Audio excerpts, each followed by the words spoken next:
BCCI आणि लोढा समितीमध्ये सुरू असलेला वाद अखेर आज सुप्रीम कोर्टाने संपुष्टात आणलाय।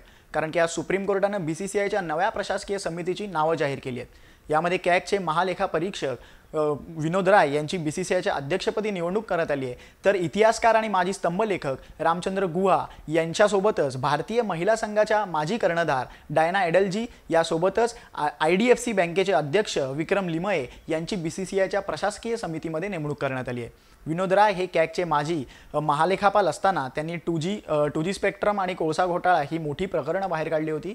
देशाचे ते 11वे महालेखापाल म्हणून त्यांनी काम पाहिलं होतं।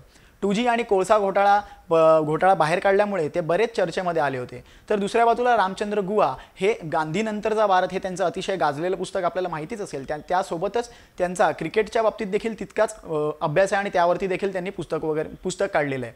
त्यामुळे हे दोन्हीही चांगले प्रशासकीय म्हणून बीसीसीआयच्या प्रशासकीय समितीवरती त्यांची नेमणूक करण्यात आली आहे। त्यामुळे हा कारभार आता ते पुढे कसा सांभाळतात याकडे सगळ्यांचं खास करून लक्ष असेल। खरं तर बीसीसीआयने 2 जानेवारी रोजी बीसीसीआयचे अध्यक्ष अनुराग ठाकूर आणि अजय शिर्के सचिव यांना पदावरून हटवलं होतं। सुप्रीम कोर्टाने दिलेल्या आदेशांचं पालन न केल्यामुळे त्यांना या पदावरून हटवण्यात आलं होतं। त्यानंतर झालेल्या अनेक सुनावणीनंतर आज सुप्रीम कोर्टाने शेवटचा निकाल देत आज बीसीसीआयच्या नव्या प्रशासकीय समितीची ही नावं पुढे जाहीर केली आहेत। त्यामुळे बीसीसीआयचा कारभार आता हा पुढे अधिक पारदर्शी होणार का याकडे सगळ्यांचं लक्ष असेल।